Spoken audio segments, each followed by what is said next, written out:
కేంద్రంపై ఒత్తిడి పెంచి వ్యూహాలకు పదును పెడుతున్నారు తెలంగాణ ముఖ్యమంత్రి రేవంత్ రెడ్డి. ముఖ్యంగా మెట్రో రైలు విషయంలో కేంద్రం వైఖరిపై సీరియస్గా ఉన్నారు రేవంత్. అప్పు ఇస్తామని ఒప్పందం కుదుర్చుకొని నాంచడంపై తెలంగాణ ప్రభుత్వం కూడా ఆగ్రహంగానే ఉంది. అవసరం అనుకుంటే న్యాయ పోరాటం చేసేందుకు సిద్ధమవుతోంది. మరోసారి ఢిల్లీ వెళ్లనున్నారు తెలంగాణ సీఎం రేవంత్ రెడ్డి.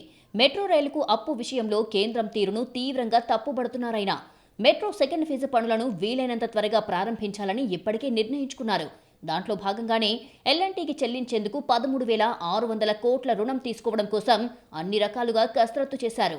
కానీ రాజకీయ కారణాలతో రైల్వే ఫైనాన్స్ కార్పొరేషన్ మంజూరైన డబ్బులను ప్రభుత్వ ఖాతాలోకి బదిలీ చేయకుండా నిలిపివేసింది. దానికి కారణం రాష్ట్రం నుంచి ప్రాతినిధ్యం వహిస్తున్న కేంద్ర మంత్రి కిషన్ రెడ్డేనని మండిపడ్డారు రేవంత్ రెడ్డి. ఏం జరుగుతుందో అనేది ప్రజలకు క్లారిటీ ఇవ్వాలని సీఎం రేవంత్ వ్యూహాత్మకంగా పావులు కదిపారు. అలాగే కేంద్రంపై ఒత్తిడి పెంచాలి అనుకుంటున్నారు రేవంత్. రైల్వే ఫైనాన్స్ కార్పొరేషన్ రుణం ఆపడం లీగల్గా చెల్లదు కాబట్టి కార్పొరేషన్ మీదనే ఒత్తిడి పెంచే పనిలో సీఎం ఉన్నారు. అందుకోసం ఢిల్లీ వెళ్తున్నారు.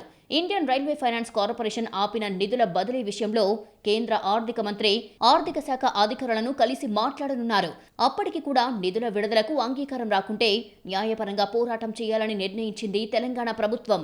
ఐఆర్ఎఫ్సి ఒకసారి లోన్ ఇచ్చేందుకు సంబంధించిన ప్రాసెస్ అంతా పూర్తయ్యాక నిధులు ఆపడం న్యాయబద్ధంగా నిలిచే అవకాశం ఉండదు. రైల్వే ఫైనాన్స్ కార్పొరేషన్ జపాన్ కంపెనీకి కుదుర్చుకున్న ఒప్పందం ఉల్లంఘన జరిగితే లీగల్గా ఇబ్బందులు ఫేస్ చేయాల్సి ఉంటుంది.